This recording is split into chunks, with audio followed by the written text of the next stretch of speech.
नीतीश कुमार के नई सरकार का गठन हो गया है। नीतीश कुमार ने राजद के साथ अपनी सरकार बना ली है, लेकिन सरकार बनते ही सरकार के ऊपर कई तरह के आरोप लग रहे हैं। कार्तिकेय सिंह से मामला अभी सुलझा भी नहीं है कि एक और मामला आ गया है बिहार के कृषि मंत्री सुधाकर सिंह पर।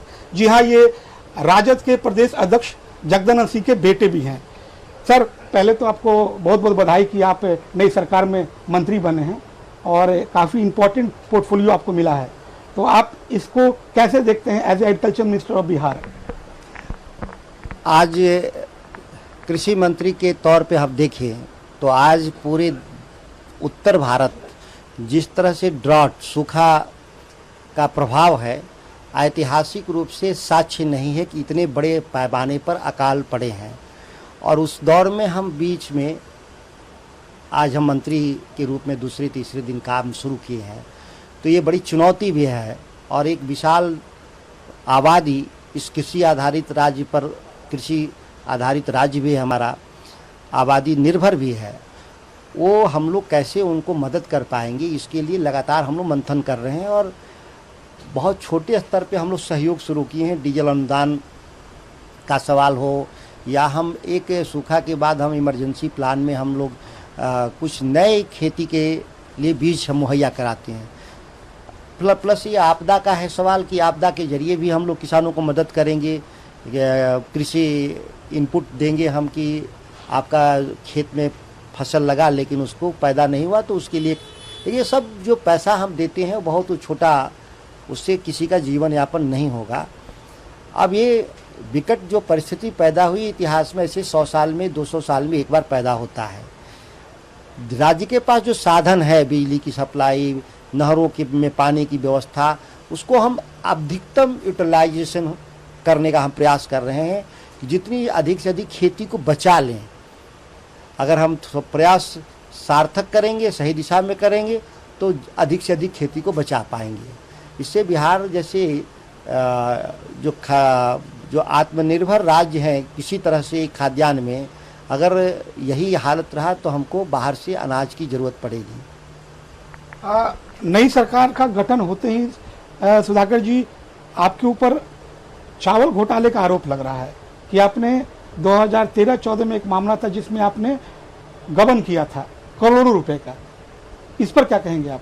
आश्चर्यजनक रूप से जो आरोप लग रहा है, तब भारतीय जनता पार्टी की सरकार भी थी बिहार में और मैं भारतीय जनता पार्टी का कार्यकर्ता भी था। तमाम अगर हमारे पर आरोप थोड़ा सा भी लगता कि आरोप मेरे पर है, बन सकता है, तो सबसे पहले हमको पार्टी से निकाला गया होता। गबन तो वो करेगा जो पद पर होगा। तब हम तो कोई पद पे भी नहीं थे, मैं एमएलए नहीं थे, एमपी नहीं थे, हम कोई मंत्री नहीं थे। पद तो मेरे पास अभी 2 साल पहले हम एमएलए बने हैं और अभी मंत्री बने हैं। आश्चर्यजनक रूप से आज भारतीय जनता पार्टी को जो याद आ रहा है, बड़का झूठा पार्टी जो देश की है, जबकि आज ही की तारीख की मैं बात कर रहा हूँ, मीडिया में चर्चा नहीं है। इस देश के सबसे भ्रष्टतम व्यक्ति येदियुरप्पा, कर्नाटक के मुख्यमंत्री, इसी आधार पर हटाए गए थे। आज 85 साल की उम्र में नियमों को शिथिल करते हुए भाजपा के संसदीय बोर्ड में वो आए हैं। आश्चर्यजनक है। आप समझ सकते हो क्यों उनकी नियुक्ति हुई है। जब आडवाणी जी, जोशी जी जैसे लोग, वाजपेयी जी जैसे लोगों को संसदीय बोर्ड से इसलिए निकाल दिया गया था कि उनका उम्र 75 साल से ऊपर हो गया था, मार्गदर्शक मंडल में भेज दिए गए थे।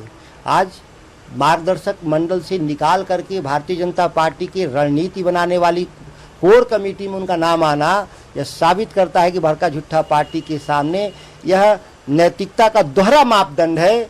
उनके दाग अच्छे हैं, दूसरे के दाग बुरे हैं।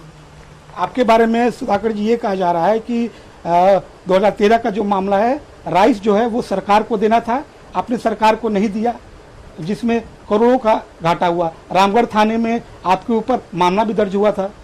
पहला नंबर, पूरे बात को समझना चाहिए कि है क्या मामला। यह सरकार धान खरीदती है और उसको राइस मिलरों को देती है प्रोसेस करने के लिए। तब के जो नियम थे उस नियम में हम भी हम 1700 लोगों में से एक मैं भी मिल मालिक था, जो 1700 राइस मिलों पे मुकदमे हैं, ना कि मेरे पर मुकदमे अकेले। तो उस समय कौन सी नीति में ऐसा बदलाव सरकार लाया कि यह दिन देखना पड़ा बिहार को, जबकि हम लोग इस कारोबार में 2003 से एक कारोबार को करते रहे, लेकिन हमारे पास एक भी चूक का प्रमाण नहीं है सरकार के पास। लेकिन 11 में जो नीति बदलते हैं उसका खामियाजा सबको भुगतना पड़ता है। सरकार के पास इंफ्रास्ट्रक्चर नहीं था, वो लगातार पैडी परचेज करके मिलों को दे रहे थे, और चावल जब लेने की बारी आई तो सरकार मुकर गई। ध्यान देना है, हमें दिया नहीं, सरकार ने लिया नहीं, ये सवाल है। दोनों में अंतर है। बात नहीं देना अपराध है, लेकिन नहीं लेना भी अपराध है। वो अपराधी सरकार है इस मामले में। हम सरकार को 8 से 9 बार चिट्ठी लिखे तत्कालीन जिलाधिकारी को कि चावल ले जाइए, खराब हो रहा है। क्योंकि इडेबल आइटम्स जितने होते हैं वो पेरिशेबल होते हैं, एक समय के साथ वो डिग्रेड कर जाते हैं। और चूंकि हमारे पास ट्रांजिट गोडाउन था, हमारे पास वो मैकेनिज्म नहीं, किसी के पास नहीं होता है राइस मिलों के पास, वो 15 दिन से ज़्यादा उनके पास आप रख नहीं सकते। बाकी वो गवर्नमेंट के जो गोदाम है, जो उनके जो उस एटमॉस्फेयर के कंट्रोल में जो आपने ग्रेन को रखते हैं, वो हमारे पास सरकार के पास नहीं था, तो उसको परचेज ही नहीं करना चाहिए था पैडी, और उसको राइस को प्रोसेस नहीं कराना चाहिए था। पूरे खेल में सरकारी पदाधिकारी से उत्पीड़ित होकर हम लोग हाई कोर्ट गए, और हाई कोर्ट का आदेश था बिहार सरकार को कि आप उठाइए, लेकिन सरकार ने नहीं उठाया। तो दोषी सरकार हुई कि सुधाकर सिंह हुई? यानी कि आप कह रहे हैं कि ये ब्रीच ऑफ कॉन्ट्रैक्ट है। ब्रीच ऑफ कॉन्ट्रैक्ट है, ब्रीच ऑफ ट्रस्ट नहीं है। घोटाला सब तब इस्तेमाल होगा जब ब्रीच ऑफ ट्रस्ट होगा, जबकि इसमें तो ब्रीच ऑफ कॉन्ट्रैक्ट है। और ब्रीच ऑफ कॉन्ट्रैक्ट कभी भी आईपीसी के जरिए नहीं होगा, क्रिमिनल लॉ के जरिए नहीं होगा, वो सिविल लॉ के जरिए होगा, दीवानी के जरिए होगा, और आर्बिट्रेशन के जरिए तय होगा कि दोषी कौन है। इस घोटाले को पैमाना मारकर, बैकग्राउंड मानकर आपके इस्तीफे की भी मांग हो रही है। भाई इस्तीफा क्यों मांग रहे हैं मेरे से? वो न्यायपालिका है कि इस्तीफा मांग रहे हैं? हमको पूर्ण विश्वास है माननीय उच्च न्यायालय, सुप्रीम कोर्ट, उच्चतम न्यायालय कि वो जो फैसला करेंगे हम उसको मान्य करेंगे। उनको जाना चाहिए कोर्ट। अब ये बिना काम का बड़का झूठा पार्टी इशू बना रही है, जिसके राज्य के सबसे बड़े हेमंत विश्वकर्मा से लेकर के विश्व शर्मा जो वहाँ के मुख्यमंत्री थे कांग्रेस में, तो उनको भाजपा ने ले लिया, आज वो अच्छे हैं। या आप बंगाल में जो बुरे थे टीएमसी में, लेकिन उनको भारतीय जनता पार्टी रख ली, वो अच्छे हैं।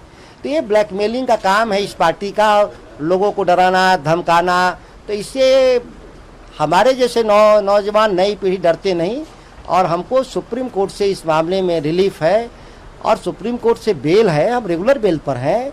बाकी तो अंडर जोडिक्शन है, कोर्ट के जोडिक्शन में है, वो जो फैसला होगा देखेंगे हम लोग। सरकार के बनते ही जिस तरीके से सरकार के ऊपर आरोप लग रहे हैं, कार्तिक सिंह का मामला है, या फिर कल जाकर बीमा भारती ने बोला, तो आपको नहीं लगता कि सरकार बनते ही ऊहापोह की स्थिति पैदा हो गई है? ये 17 साल से थे ना भाई, भारतीय जनता पार्टी वाले इस राज्य में सरकार चला रहे थे। ये 13 का मामला है, क्यों नहीं दंडित किया?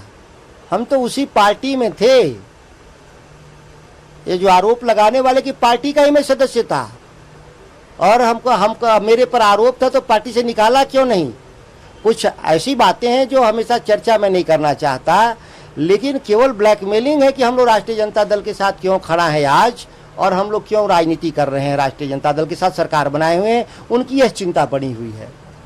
ये भी कहा जा रहा है कि नीतीश कुमार जो हैं राजद के मंत्रियों से दूरी बना रहे हैं। उसका एग्जाम्पल शायद कल का ही है, जब मुख्यमंत्री एक रिव्यू मीटिंग कर रहे थे सूखे की स्थिति को, कम वर्षा को लेकर, तो उसमें एग्रीकल्चर डिपार्टमेंट और डिजास्टर मैनेजमेंट का भी रोल होता है, जिस मीटिंग में आप नहीं थे, रिव्यू मीटिंग में। देखिए, कोई भी मुख्यमंत्री जी का विशेषाधिकार है कि किनसे बात करेंगे, किनसे मिलेंगे। और एक बात मैं बता दूं कि मुख्यमंत्री जी 3 स्तरों पे समीक्षा करते हैं। किसी भी राज्य का मुख्यमंत्री एक पॉलिटिकल विंग्स के जरिए अपना कंसल्टेशन करते हैं, जो पार्टी सिस्टम के जरिए कार्यकर्ताओं का जो फीडबैक आता है उसके जरिए काम करते हैं। एक एडमिनिस्ट्रेटिव विंग के जरिए वो अपने फीडबैक्स को लेकर के उस पर एक मंथन करते हैं, और जब दोनों चीज़ों से वो कर लेते हैं तो हम लोगों को कैबिनेट के जरिए हम लोगों से मंथन करते हैं, बातचीत करते हैं कि हम लोग को फाइनली फाइंडिंग्स क्या है और क्या हम लोग को डिसीजन लेना है। तो ये तो अभी कंसल्टेशन पीरियड को लोग लगातार जैसे हवा बना रहे हैं कि मंत्री भी एक हिस्सा स्टेक होल्डर है, पूरे सरकारी तंत्र में एक मिनिस्टर भी स्टेक होल्डर है, लेकिन अकेला एब्सोल्यूट नहीं है। उसमें एडमिनिस्ट्रेशन के लोग हैं, उसमें पॉलिटिकल वर्कर हैं, पीपुल्स हैं। तो ये सभी कंसल्टेशन मुख्यमंत्री का विशेषाधिकार है कि सभी लोगों से बातचीत करके एक रास्ता सुझाए बिहार के लिए कि हम लोग कहाँ से पार पाएंगे। क्योंकि वास्तविक मुद्दा बहस इसी पर होना चाहिए बिहार में आज के दिन में, कि जितने भारी सूखे हैं उसमें हम क्या कर सकते हैं। और हम तो अपने लोगों से जो विपक्ष में, उनसे भी हम सलाह मांग रहे हैं, हमको बताएं कि इस बिहार की जनता को बचाने के लिए, खेती को बचाने के लिए हमको क्या करना चाहिए, और हम लोग उस पर सुनेंगे और कार्रवाई भी करेंगे। एक बात ये भी चर्चा में है कि आपके पिता जो हैं वो राजद के प्रदेश अध्यक्ष हैं, जिसके चलते आपको मंत्री का पद मिला, और भी आप ही के जाति के कैपेबल लोग हैं जिनको दरकिनार कर दिया गया। उनकी पार्टी में जब हम गए थे तो उसमें कौन पैरवी किया था? जब हमको उन्होंने टिकट दिया था भारतीय जनता पार्टी की, या भारतीय जनता पार्टी में मैं था, तो उसमें कौन पैरवी किया था? अगर हमारे में मेरिट नहीं था तो उन लोगों ने क्यों टिकट दिया? सवाल ये है कि अगर हमारे में मेरिट है तो जिस तरह से भारतीय जनता पार्टी को, बड़का झूठा पार्टी को भी लगता है कि ठीक थे, तो राष्ट्रीय जनता दल को भी लगा होगा कि हम ठीक आदमी हैं और जनता ने मुझे चुना है। टिकट जरूर पार्टी देती है, तो टिकट पार्टी सबको दी थी 143 को, तो उसमें तो जीते हैं 75, बाकी लोग तो हार गए। टिकट मिलने से कोई चुनाव जीतता है? पार्टी तो 143 को लड़ाई और जीते 75, और उस 75 में से ये सच है कि मेरे जैसे योग्य लोग और पार्टी में हैं, ऐसा नहीं है। नरेंद्र मोदी से भी योग्य भारतीय जनता पार्टी में लोग थे, नहीं प्रधानमंत्री बने। आडवाणी जी उनसे ज्यादा योग्य थे, मुरली मनोहर जोशी जी ज्यादा पढ़े लिखे लोग थे, उनसे ज्यादा योग्य थे। जेटली साहब थे, सुषमा जी थी, ये तो दिल्ली का मुंह भी नहीं देखे थे, प्रधानमंत्री हो गए। और दिल्ली में देश में जिन लोगों ने पार्टी खड़ा किया 30 सालों में भारतीय जनता पार्टी को, वो आज मार्गदर्शक मंडल में है। तो वो अपने जैसा ये बात सोचते हैं कि किस तरह से किसको मार्गदर्शक मंडल में भेजना है, कैसे रद्दी लोगों को आगे कर देना है। तो वो भी चाहते हैं कि दूसरे दल भी उनका नकल करें। रविशंकर जी ने अभी कुछ देर पहले प्रेस कॉन्फ्रेंस किया, जिसमें उन्होंने कहा कि बिहार में लॉ एंड ऑर्डर अब खत्म हो गया है, जंगल राज वापस आ गया है। आज ही के दिन 2 को गोली मार दी गई। आपको सही में लगता है कि जंगल राज वापस आ गया? ये बड़का झूठा पार्टी को लगता है, और वो बेरोजगार हो गए हैं बेचारे लोग। अब बेरोजगार हो गए हैं तो कुछ कहना है, तो कुछ कहने के नाम पे कुछ भी कहेंगे अब वो। लेकिन सच ये है कि बेरोजगार लोग ही उदंडता करने के लिए उतारू हो गए हैं सड़कों पे। कुछ लोगों के बारे में पता चला है, ऐसे लोगों के खिलाफ सख्त कार्रवाई करेंगे हम लोग। बिहार के माहौल को खराब नहीं होने देंगे। बिहार जिस प्रगति के रास्ते पे जाना चाहिए, जिस गति होना चाहिए, उसको हम बढ़ाएंगे और उसको रास्ते पर और तेजी से ले जाएंगे। जिस तरीके से नीतीश कुमार को प्रधानमंत्री के रूप में प्रोजेक्ट किया जा रहा है, क्या आपको लगता है कि नीतीश कुमार में वो सारी खूबियां हैं जो नरेंद्र मोदी को टक्कर दे सकें? कोई बिहारी इस देश का प्रधानमंत्री बने, इससे ज़्यादा खुशी मुझसे ज़्यादा किसी को नहीं होगा। अभी तक बिहार के लोग, बिहार का नेतृत्व, लालू प्रसाद जी हों, कर्पूरी ठाकुर जी हों, हम लोग संयुक्त विपक्ष के रूप में प्रधानमंत्री बनवाते रहे हैं। आई.के. गुजराल टेक्निकली बिहार से ही सांसद थे, जो उन्होंने देश के प्रधानमंत्री बने, और सभी बाकी प्रधानमंत्रियों के बनने में बिहार की बड़ी भूमिका थी, कर्पूरी ठाकुर जी की और लालू प्रसाद जी की। आज अगर हम लोग प्रधानमंत्री बना लेते हैं, इससे ज़्यादा क्या खुशी का विषय है। अगर वो दावा ठोकते हैं तो सभी बिहारियों को कोशिश करना चाहिए, सहयोग करना चाहिए कि प्रधानमंत्री बने। चर्चा ये भी है कि कुछ महीनों बाद, 5 महीने 6 महीने बाद नीतीश कुमार जो सारी जिम्मेवारी है वो तेजस्वी यादव को सौंप देंगे। वो तो आज भी कहते हैं कि नौजवान नई पीढ़ी आ गई है, यही लोग काम करेंगे, आप लोग सब लोग सहयोग करें। आज भी वो तो नहीं कह रहे हैं कि नई पीढ़ी के लोग जैसे हम लोगों की काम ना करें और हम ही काम करेंगे अकेले, ऐसा तो कह नहीं रहे हैं। जिम्मेदारी तो धीरे धीरे दी जाती है और धीरे धीरे लोग परिपक्व होते जाते हैं, और फिर उसके बाद जब गार्जियनों को लगता है कि नहीं अभी काम कर सकते हैं, तो अपना जो पूरी जो उत्तराधिकार है सौंप देते हैं। आपके हिसाब से और कितना समय लगेगा तेजस्वी यादव को मुख्यमंत्री बनने में बिहार का? खैर, बिहार की जनता ने तो कहा था कि मुख्यमंत्री बनने लायक हैं। अब संख्या बल में 2-4 घट गया था, और अब नेतृत्व भी जो लोग हैं उनको भी महसूस हो रहा है कि नहीं, अब तेजस्वी जी को मुख्यमंत्री अवसर आ गया है, बनना चाहिए। और सबको मालूम है कि मैं तो मेरे वो नेता हैं और उनके लिए हम चाहते थे कि वो बने, लेकिन फिर भी बिहार के और लोग भी हैं, स्टेक होल्डर्स हैं, कई पार्टियां हैं, कई लीडर हैं। समय आएगा तो ज़रूर, बहुत देर नहीं।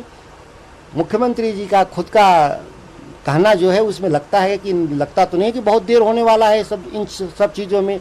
6 महीना 8 महीना साल भर चीज़ें देर के आप ये नहीं कह सकते कि इतना समय देर हो रहा है। यानी कि आप कह रहे हैं कि 6 महीने में तेजस्वी यादव मुख्यमंत्री होंगे बिहार के? मैंने वो कह रहा हूँ, आपने कहा, मैंने कहा कि अगर ऐसा हो रहा है तो ये हो रहा है तो होना चाहिए और हम तो इसका समर्थन करते हैं। बाकी कोई डेट तो तय नहीं है कि कब होगा। बाकी तो मुख्यमंत्री जो बनता है वो तो पूरे कार्यकाल के लिए बनता है, वो तो मुख्यमंत्री जी का अपना विशेषाधिकार है। वो अपना चयन करेंगे कि हमको क्या करना है आगे, और कब वो अपना उत्तराधिकार किसको देंगे, कब देंगे, कितने समय में देंगे, उनको अपना तय करना है। क्योंकि उनकी पार्टी भी है, वो अकेले व्यक्ति के रूप में नहीं, उनकी एक अलग पार्टी भी है। हम गठबंधन के दल लोग हैं। हमारे तरफ से तो हमारा राष्ट्रीय कार्य समिति का प्रस्ताव है कि हमारे मुख्यमंत्री तेजस्वी जी होंगे, जब हों लेकिन होंगे वही। हमारे तरफ से तो कोई कन्फ्यूजन नहीं है पार्टी की तरफ से। बहुत सारे लोग नाराज हैं कि वो मंत्री नहीं बने। जिस दिन वोट हो रहा था उस दिन जदयू के 4 विधायक अलग से अपनी मीटिंग कर रहे थे। उपेंद्र कुशवाहा जी भी नहीं थे, वो भी दिल्ली में ही है, वो भी नहीं अभी तक पटना आए हैं। तो क्या लगता है कि वो जो एक्सपेक्टेशन उनका फुलफिल नहीं हुआ है, तो आने वाले दिनों में आक्रोश दिखेगा सरकार में? देखिए, जो नेचुरल अलायंस है, समान विचार के लोग एक साथ काम कर रहे हैं, तो ये कोई तकनीकी कोई बड़ा अड़चन नहीं है, तकनीकी समस्या है। इसको पार्टी के स्तर पे, पार्टी के फोरम पर बातचीत के जरिए सुलझा लिया जाएगा। ये कोई बड़ा इशू भी नहीं है कि इसको कोई विस्तार से चर्चा करने की ज़रूरत है। ये तो बहुत साधारण तरीके से पार्टी में लोगों से बातचीत करके इस मुद्दे को निपटा लिए जाएंगे। एक आखिरी सवाल है सुधाकर जी, एक समय था जब आप लोग या पूरी राजद या और आप भी पानी पी पी कर नीतीश कुमार को कोसते थे, ये अचानक से हृदय परिवर्तन कैसे हो गया? हमारा हृदय परिवर्तन का जो विषय है वो है हम कि इस राज्य के भीतर एक सेकुलर, धर्मनिरपेक्ष, सामाजिक न्याय, आर्थिक न्याय की सरकार बननी चाहिए थी। और नीतीश कुमार जी को लगा कि हम भारतीय जनता पार्टी के साथ हम लंबे वक्त तक हम बिहार को सुरक्षित नहीं रख सकते, क्योंकि भारतीय जनता पार्टी की जो राक्षस नीति है देश भर में, मॉब लिंचिंग के जरिए बेगुनाह लोगों को मर रहे हैं और कोई कार्रवाई नहीं कर रहे हैं, उन्माद के जरिए देश में राजनीति कर रहे हैं। तो नीतीश जी को लगा कि ये जो आने वाला समय है वो अनुकूल नहीं रहेगा, राज्य और देश में संकट है, उससे निपटना चाहिए। और उसके लिए उन्होंने राष्ट्रीय जनता दल से मदद मांगा। राष्ट्रीय जनता दल तो चाहती है कि सामाजिक न्याय की ताकतें, धर्मनिरपेक्ष की ताकतें मजबूत हों इस राज्य में, इसीलिए हम लोगों ने मदद देने का निर्णय लिया उनको। चलिए, तो ये थे सुधाकर सिंह, बिहार के कृषि मंत्री। इन्होंने अपने ऊपर लगे आरोपों का भी बेबाकी से जवाब दिया और ये भी कहा कि कुछ ही समय का वक्त बचा है जब तेजस्वी यादव बिहार के मुख्यमंत्री होंगे। कैमरामैन अशोक के साथ अमित भिलारी, ET भारत, पटना।